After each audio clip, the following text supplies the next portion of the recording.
Hello friends, ఇదిగోండి ఎండి చేపలు 150 గ్రాములు ఇలా ఉప్పేసి వాటర్లో 2 గంటలు నానబెట్టుకున్నాను. ఇలా రుద్దుతుంటే ఆ పైదంతా ఇలా పోతుంది. ఇలా తెల్లగా వచ్చిందాక మనం చేపల్ని వాష్ చేసుకోవాలి. ఇలా ఇదిగోండి ఉప్పేసి ఇలా కడుగుతుంటే ఎంత మట్టి పోతుందో చూడండి. ఇదిగోండి ఇదంతా పోయిందాక మనం తెల్ల వాటర్ వచ్చి మట్టి పోయిందా కడిగేసుకోవాలి. ఇలా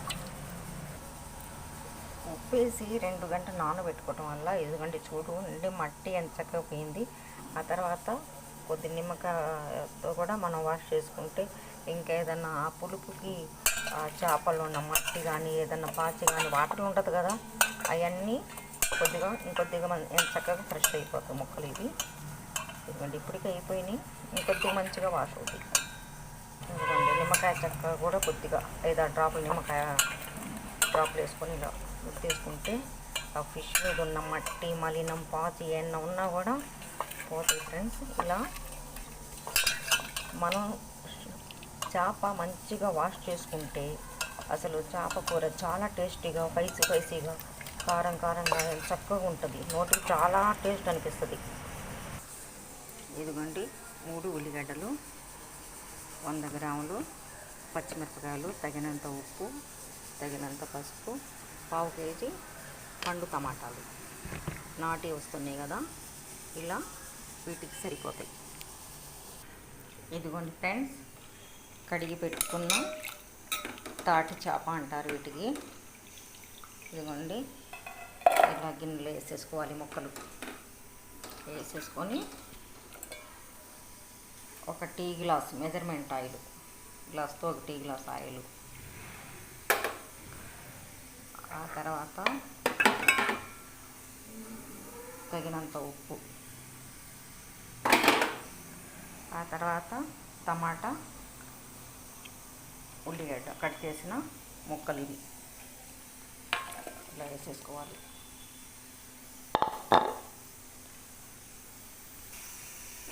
ఆ తర్వాత పచ్చిమిరపకాయలు ఇలా పలుగ్గా వేసుకోవాలి. ఎండు చేప కూరలో పచ్చిమిరపకాయ వేయాలి. ఆ తర్వాత తగినంత పసుపు ఇలా వేసేసుకోవాలి. అన్నీ ఇలా కలిపి ఆయిల్ కూడా పచ్చి ఆయిల్ వేసుకొని ఇలా 1 గ్లాస్ వాటర్ వేసుకొని స్టవ్ వెలిగించుకొని ఇలా కళాయి పెట్టుకోవాలి. పచ్చి చేప కంటే ఇలాగే చేసుకోవాలి. తాలింపు గింజలు తాలింపు వేగిన తర్వాత ఈ ముక్కలను వేసి మామూలు కూరలా వండుకోకూడదు. ఇది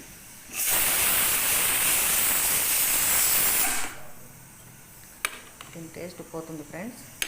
పచ్చి చేపల కూర అంటే అన్నీ పచ్చి వేసుకొని ఇలా వాటర్ వేసుకొని ఇలా కదిలి పెట్టుకొని మూత పెట్టుకొని సిమ్ మీద వండుకోవాలి.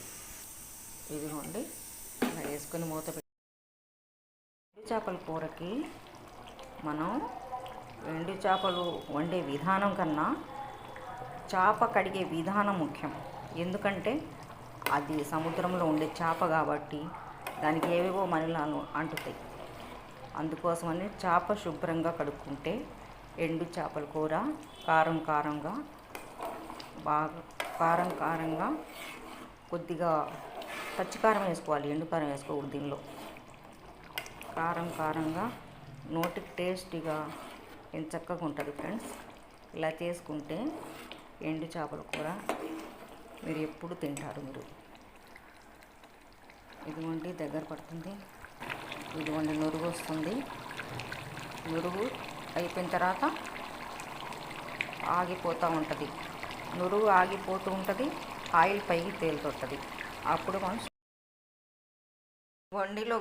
వండిన గిన్నెలో కాకుండా ఇలా స్టీలు కాపరు గిన్నెలో తీసుకొని ఇలా గార్నిష్ చేసుకోవాలి కొత్తిమీరతో. అప్పుడు మనకు కూర పాడవకుండా టేస్టీగా ఉంటుంది ఫ్రెండ్స్. ఇదిగోండి ఇలా ఏ కూర చేసుకున్నా కూడా మన వైట్ గిన్నెలో ఉండకుండా ఇలా స్టీలు కాపర్ గిన్నెల్లో ఇలా పెట్టుకుంటే మన గిన్నెలు కూరలు బాగుంటాయి.